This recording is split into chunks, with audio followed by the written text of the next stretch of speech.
দূর আছে। আবার রিহাবের মধ্যে সবাই নেশা মুক্তির মধ্যে যায়, এখানে বিড়ি খাওয়ায়। কি কিন্তু খাওয়া? আমার সমস্যা নাই। কি খাওয়ায়? কি খাওয়ায়? বিড়ি বিড়ি 4 টাইম বিড়ি দেয়। 4 টাইম বিড়ি দেয়? হ্যাঁ, সকালে ব্রেকফাস্টের সময় ব্রেকফাস্টে একটু সুজি দেয়, একটা সময় ভাত দেয়, 4 টাইম চা দেয় বিকেলে। তুমি কি টাকা দিয়ে থাকতো এখানে? হ্যাঁ, আমি পেট পেশেন্ট ছিলাম। আমার বাড়ি থেকে আমার 7,000 টাকা আমার কথা ছিল মাসে। না, আমার এটা দিত না। তারা আমরা যে উইথড্রল সিস্টেম কোনো মেডিসিন দিত না। মেডিসিন হইতো আমাদের মাইট, জ্বরের বড়ি ছাড়া অন্য কোনো মেডিসিন নেই।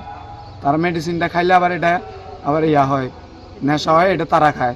বিশালগড় তারা খাইতো দেখতাম। কারা কারা খাইতো? আর বিশালগড় তারা ওইখানে সব ডে ফারাক বলে আসছিল একজন, তারপরে শুধু একমাত্র ওইখানে বিশালগড় সব স্টাফে মেডিসিন খাইতো। কিন্তু এখানে আসার পথে তারা এখানে খাইতো। তারার ভিতরে অনেক ঝগড়াঝাটি, এটা আমি বলে লাভ নাই। কি নিয়ে ঝগড়াটা শুরু হয়েছে? তারা ঝগড়াটা শুরু হয়েছে তার টাকা পয়সা নিয়ে।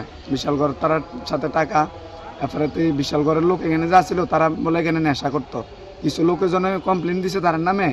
তারা রাতে 2টার থেকে সকাল 6টা অবধি মারছে। দুটোটা একই অবস্থা। তারা একই জাত গোষ্ঠী আছিল। যখন তারা টাকা পয়সা নিয়ে এরা যারা ভেজাল হয়েছে তখন তারা বিচ্ছিন্ন হয়েছে। 8 দিন পরে আমার মিডিয়া টানছে, আমি বাধ্যতামূলক আইছি যাতে আমার বাড়িতে দেখে, আমার দেয়।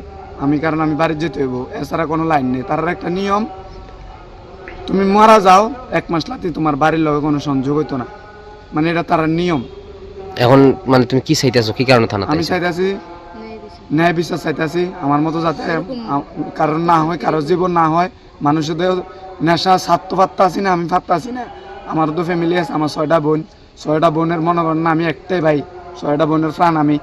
তা আমার 6টা বোনে মিল্লা দিছে যাতে না মারণ লাগে, এখানে দিছে টাকা দিয়ে থাকানোর লাগে। এখানে যাই যদি আমার জীবনটা এভাবে ইয়া করে দিছে, তখন আমার বোনেতে চিক করে।